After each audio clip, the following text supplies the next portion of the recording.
And here's another Lunatic Monday. Let's get spacey today. The English word Monday derives from the Proto-West Germanic Manidag, which means moon's day. In Germanic mythology, Mani is the moon god. Call me a maniac, but Mani is trying to manipulate my emotions I can feel.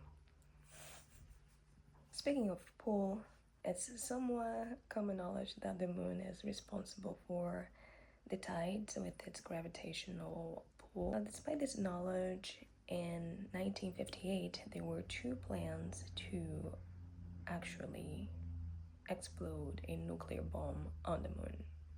Let's take a look. Project A119, also known as the study of lunar research flights, was a top secret plan developed in 1958 by the United States Air Force. The aim of the project was to detonate a nuclear bomb on the moon, which would help in answering some of the mysteries in planetary astronomy and astrogeology. What kind of answers were we looking for here? If the explosive device detonated on the surface and not in a lunar crater, the flash of explosive light would have been faintly visible to people on Earth with their naked eye. This was meant as a show of force, resulting in a possible boosting of domestic morale and the capabilities of the United States, a boost that was needed after the Soviet Union took an early lead in the space race.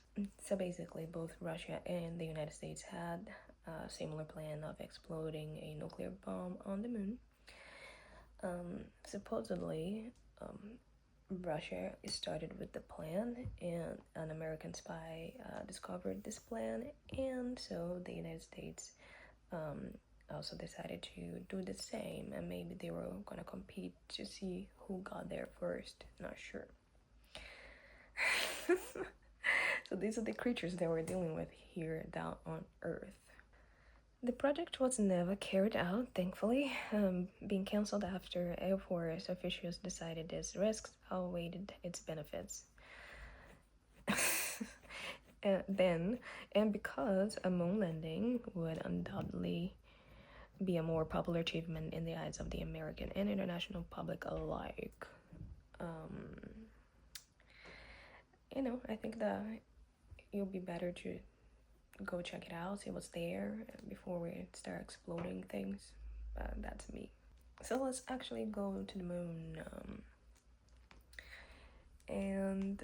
Last Monday we discussed on how in ancient times they associated the moon with the crescent moon with cow's horns, and that gives us an example of how patterns shape but also limit our experience of reality, with vision playing a vital role. Not just vision as it is, but how we interpret the visual cues around us. And that is why language is a very important culture marker, as these translations can give us clues on the nature of cultures and how they operate. The visual link between the crescent moon and the cow's horn might actually have played a role in the naming of the moon itself. Moon. And that pattern continues in things like associating the moon with cheese, the Milky Way, and even galaxy. Let's take a look. From ancient Greek, galaxias, gala meaning milk. And then we take a look at gala, possibly inherited from Proto-Indo-European glactin, compare Latin lect, which inspired our daily lattes. So this is actually one possibility. And then we have, instead, it may have been borrowed from an agricultural vendor word related to or descended from Hittite galactod, meaning soothing substance. Galactor actually also has a relationship with opium. It's not very certain, but there is this supposition here.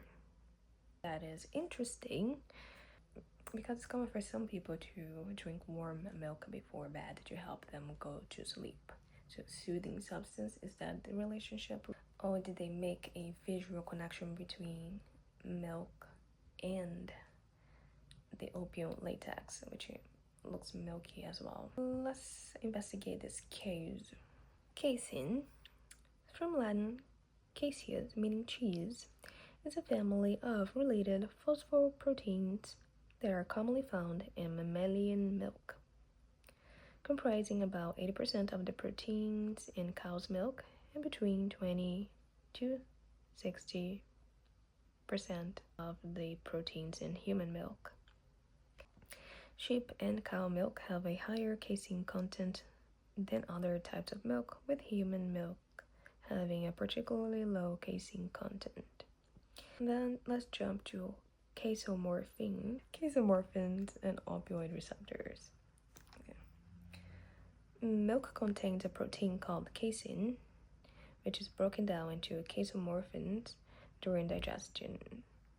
These casomorphins can bind to opioid receptors in the brain, similar to how heroin or morphine do.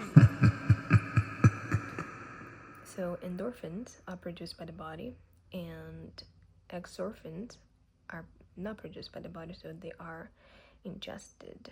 And so exogenous opioid substances are called exorphins as opposed to endorphins.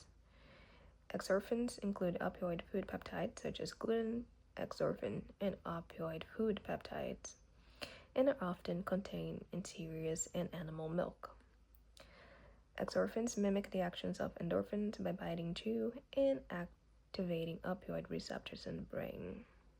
These include casomorphin from casein found in milk of mammals, including cows and humans, and gluten exorphin from gluten found in cereals, wheat, rye, barley.